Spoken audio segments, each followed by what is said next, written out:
No, nos vamos al Golfo Pérsico.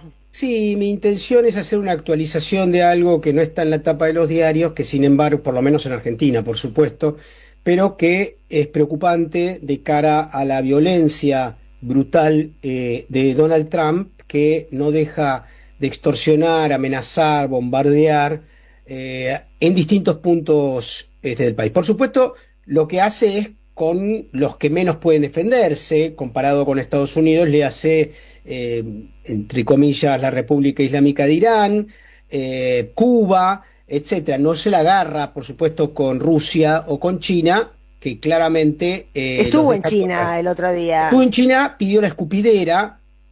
Donald Trump escribió una nota vinculado a eso que se llama La resignación trumpista, en el último domingo, donde comenta un poco qué es lo que realmente pasó ahí y cómo Trump decidió claramente sumarse y tratar de hacer negocio y no confrontar con China. Pero más allá de eso, volviendo a la península arábiga y el Golfo Pérsico, lo que tenemos es en el día de hoy una nueva amenaza de Trump. Hoy dijo textualmente, lo voy a leer, que tiene que haber un acuerdo en 2 o 3 días. Con Irán. Dice Trump, Claro, tiene que haber. viene diciendo, pero hace un mes que viene diciendo que tiene Exactamente, que haber ahora un volvió a acuerdo en esos decir, días. etcétera, etcétera. Pero vamos a las diferencias respecto a las veces anteriores. Tiene que ser 2 o 3 días, tal vez el viernes, sábado o domingo. En el peor de los casos, en la próxima semana, en un tiempo limitado, porque, dice Trump, están colaborando Arabia Saudita y Qatar, manteniendo negociaciones que se suman a las que desarrollaba en aquel momento Pakistán. Y acá viene un tema No te entendí esa última parte. Estados Unidos dice que Arabia Saudita y Qatar están colaborando con qué. No, no con entendí las eso. negociaciones. Ah, ok, Están mediando, como ok. antes lo hacía solo Pakistán, ahora se suman a esa mediación Arabia Saudita y Qatar. Y esto es importante el cambio, ¿por qué? Porque la guerra que se desarrolló tuvo como víctimas obvias, obviamente a la República Islámica, pero también a los 9 países del Golfo, de alguna u otra manera, que ligaron Los las bombardeos de bombas Irán, claro. de Irán. ¿Por qué? Porque en todos esos países hay bases militares de Sí, Estados Unidos. Entonces, sí.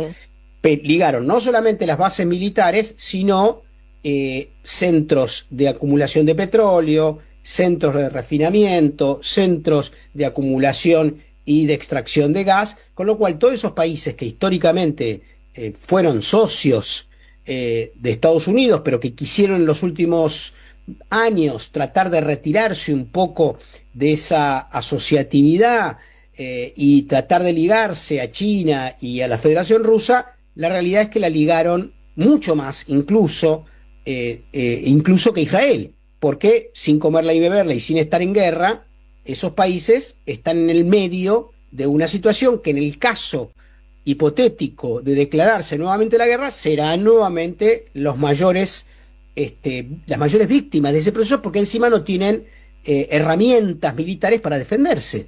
Ese es el otro tema. Los quienes tienen herramientas son las bases militares de Estados Unidos, que se defienden a sí mismos o atacan a Irán, pero les importa un pomo, por supuesto, que es lo que pasa en Qatar, en la República, en Emiratos Árabes, en Qatar, etcétera, en Bahrein, que son países que la ligan en el marco. Entonces están estos países presionando o tratando de limitar las posibilidades de que vuelva a un escenario bélico. ¿Qué pide Teherán hoy? ¿Qué sabemos? Obviamente la suspensión de las hostilidades, el reconocimiento formal de la soberanía sobre el estrecho de Hormuz.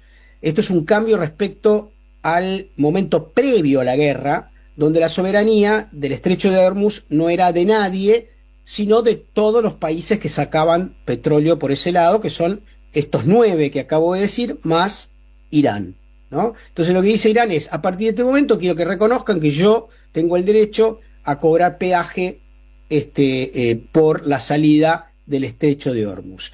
y exijo que levanten las sanciones y me devuelvan la guita que tienen congelada en distintos países del mundo, sobre todo en bancos europeos, suizos, etcétera.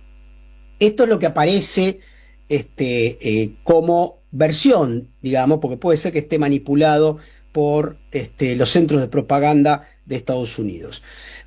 Y además dice que no va a aceptar ser extorsionado, no tiene tiempo para negociar, se va a negociar todo el tiempo que quiera. ¿Qué situación hay en términos de un posible, digamos, esto se desarrolla o bien empieza la guerra nuevamente en una semana, esto es así, es una posibilidad horrible, pero cierta, o Sí. bien hay un acuerdo, una tregua, que en el caso de Irán pretende que sea de escalada, es decir, primero suspendemos esto, después acordamos algo sobre el estrecho de Hormuz, después vemos el tema de la energía nuclear, después vemos los 400 kilos que tiene de uranio enriquecido, después vemos el tema de los aranceles, después vemos el tema de las sanciones, Lo que pretende es una tarea de negociación de mediano plazo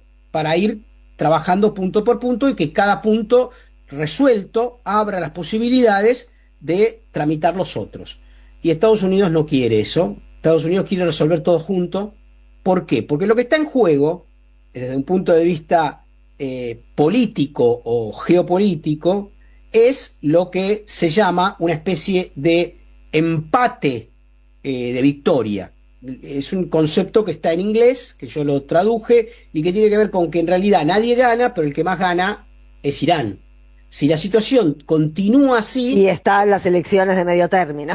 claro, pero en realidad, ¿qué es lo que se está evaluando? Que eh, Estados Unidos, con todo su poder, no pudo derrotar a una potencia mediana. A una potencia mediana en términos militares. La mayor poderío militar del mundo no pudo derrotar a una potencia mediana, incluso a costa de haber asesinado a 50, 80 Y al grandes líder dirigentes, espiritual. al Claro. líder espiritual y a otros comandantes, funcionarios, etcétera, y a su familia, porque murió incluso. ¿Y Israel no participa de esas negociaciones? No, no. Israel está vinculado a otro tipo de negociaciones relacionadas con el Líbano. Ah, ok.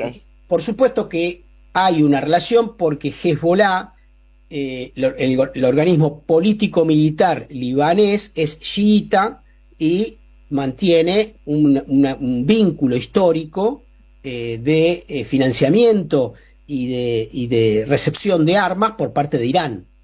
Y ahí está el tema dentro del Líbano, lo hemos explicado acá, que en la constitución del Líbano, luego de la guerra civil que hubo en los años 80 y 90 del siglo pasado, se acordó para terminar esa guerra que los tres grandes grupos étnicos, musulmanes sunitas, musulmanes chiitas, Hezbollah y cristianos, se repartían los poderes del Estado. La presidencia, el primer ministro y la jefatura del Parlamento, en términos rotatorios, cada uno ocupaba un lugar, por un lado eso, y no se llegó luego de la guerra civil del Líbano a resolver un tema que quedó pendiente y es la vinculación entre el Hezbollah como partido político militar y el ejército del Líbano. Es decir, ahí hay dos ejércitos, para decirlo fácil.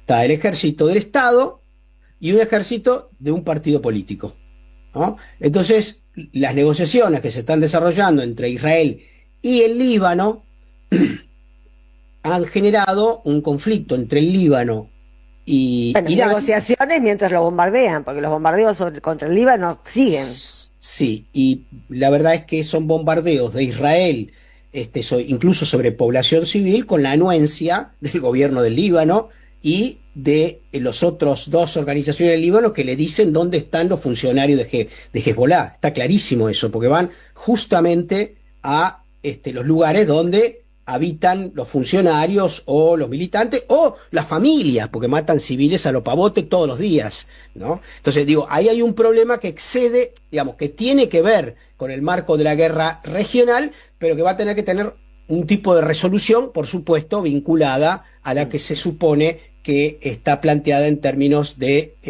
Estados Unidos, el trumpismo, y la República Islámica. Volviendo a qué es lo que puede pasar, que me parece que es lo que está condicionando incluso a nivel global el precio internacional de la energía.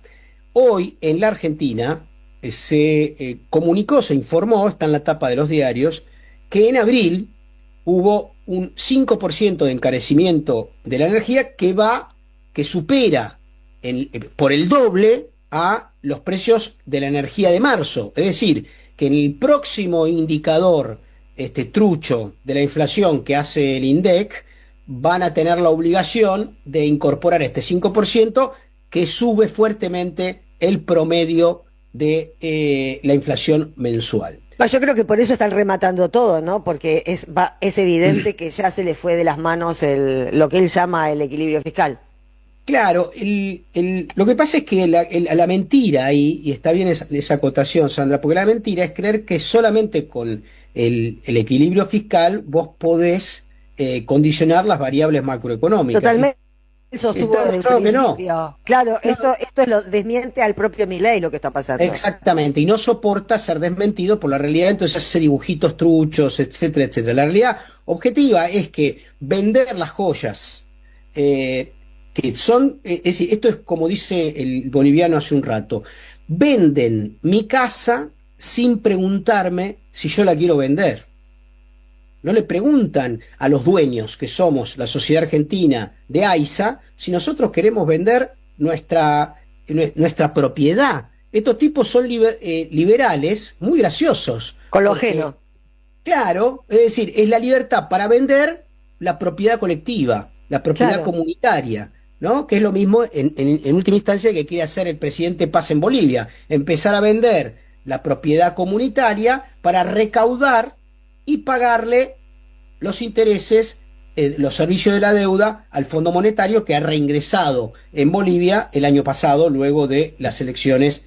Entonces, la situación es una situación muy peligrosa porque las probabilidades, según los analistas, están mucho más cerca de una vuelta al proceso. A la violencia. Sí, por este empate que se llama empate por agotamiento mutuo también, ¿no? Que en realidad necesitan ante sus respectivas sociedades, los 90 millones de iraníes, están bastante orgullosos de haber resistido el ¿Y qué te embate parece? La verdad del que sí, a los imperio. ojos del mundo el balance es proiraní, totalmente. Exactamente. Y porque tiene que ver esto de la asimetría. Se enfrenta Es David David contra Goliat, claro. y está ganando David. Claro. Entonces, frente a esa situación, eso pone a Donald Trump en una encrucijada.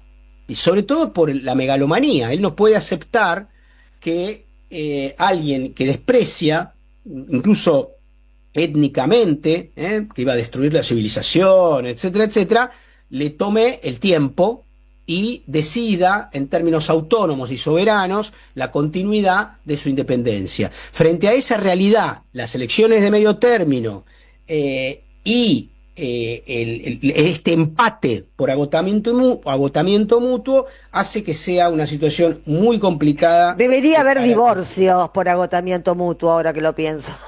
Sí, eso lo planteó hace 50 años un extraordinario ensayista y economista egipcio que se llamaba Samir Amin, y que planteó que la única solución para los países dependientes y sometidos al imperio es la desconexión, porque el imperio es tóxico, justamente lo contrario de lo que hace Totalmente. Milei en Argentina. Milei se vincula, se articula, ellos dicen que van a estar presentes en el Atlántico Sur y lo que hacen es apropiarse del Atlántico Sur y eso supone un vínculo absolutamente tóxico. Lo que por supuesto hay que hacer es lograr que los BRICS, cuya reunión es de acá más o menos 2 meses, empiece a desconectarse, no solamente en términos financieros, sino en términos políticos, como seguramente están planteando en este momento, ahora, ya, en la reunión que están desarrollando Vladimir Putin y Xi Jinping en